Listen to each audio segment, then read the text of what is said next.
The Teskey Brothers. Keep it going. I mean, my God.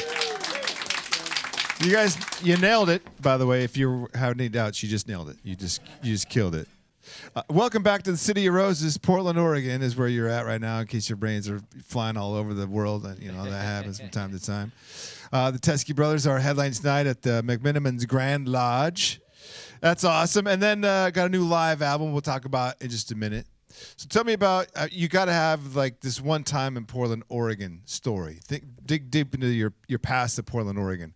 Well, we haven't spent that much time previously, but we were out in Portland last night, so that's probably the moment was just last night. Hey! What happened last night? Well, we just found a cool little dive bar, and the dive bar had a piano. They had a piano next to a pool table, so we played pool and played piano, and Fab here on the bass happened to have his acoustic there with him as well. So it was a little blues jam by the pool table last night. That sounds great. That was fun. Yeah. I want to know where that. That was a good little bar, man. Very, very fun. Very fun. And then you also went drum shopping, I understand. We did do that as well. Yeah. Yeah, we got an old vintage kit that I'll bring home with me. This is a handy little thing. Yeah. Nick here on the drums got himself a new snare, which which he's loving as well. So we've been. Yeah, Revival Drum Shop. Yeah, Shout out Revival, right? It was a beautiful place to visit. Beautiful place to visit. Yeah. Well, welcome back, and we're so excited to have you at the Grand Lodge. More importantly, have you right here on the stage, right here, right now. That's super cool. Tell us about this live record, Hammersmith Apollo. It's your third live record, and you've recorded these records all in analog. To the layperson, what does that mean, and like, why is it so much more special to record in analog? I guess we listen to a lot of music from sort of the 60s and 70s, and I guess that music has a certain sound, a certain sort of timbre to the sound. So we've just always just gone for that sound, and it generally is, you know, to do with, you know, running on it using an old tape machine. Sure. And partly it has a character, has a sound, but the main thing is the limitations of tape means that you're just destined for a raw sound when you go for it. So it kind of takes you away from multi-tracking many things and going over and over and redoing lots of things. That kind of it brings you back into the studio where it's quite live.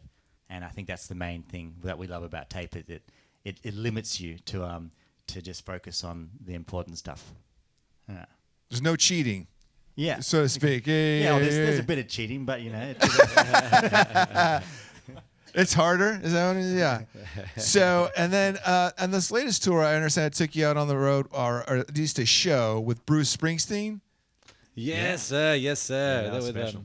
That was a very very special gig. Yeah, we played a show in Italy with him, and an amazing thing to be a part of the show, and a really amazing person. You know, very kind, and he always seems to make a point of watching all the bands. So ourselves and another Australian artist, Tash Sultana, played, and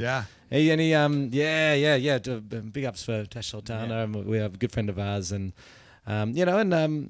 he always comes out and watches all the shows I hear, you know, which is really just a beautiful thing. So as young. Not so young musicians anymore, but we're all really chuffed to have have the boss watching, which is just fantastic, you know. So were you on the stage and you look in the wings, and then there's Bruce Springsteen just watching your show? That's right. He sat there and watched the whole thing, which is just beautiful. Yeah, so really, which is an amazing thing to a little see. Intimidating. Yeah. I would imagine. Yeah.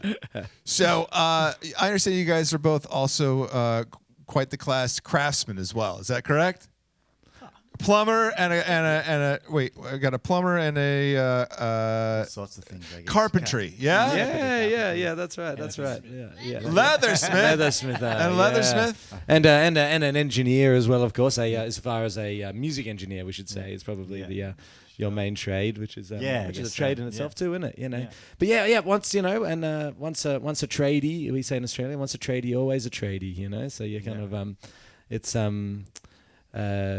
it's a beautiful part of your brain to use when when we're sort of doing songwriting, that artistic side of things, and then the practical work is the other side, which is which is always really freeing. Yeah, really freeing, and one helps the other a little, I think. So So yeah, we love getting on the tools when we You get can help home. each other write a song and then also do an add-on to your house as well. Exactly. Yeah. Bit of both, you know. Skill trades. Well, thanks for your time. I'm going to shut up and get out of the way so you guys can play. We thank you all for coming in and playing for us today. Well, thank you so much for having us, and thank you all for coming down. And, That's the Teskey Brothers. Give it up. Thank you all.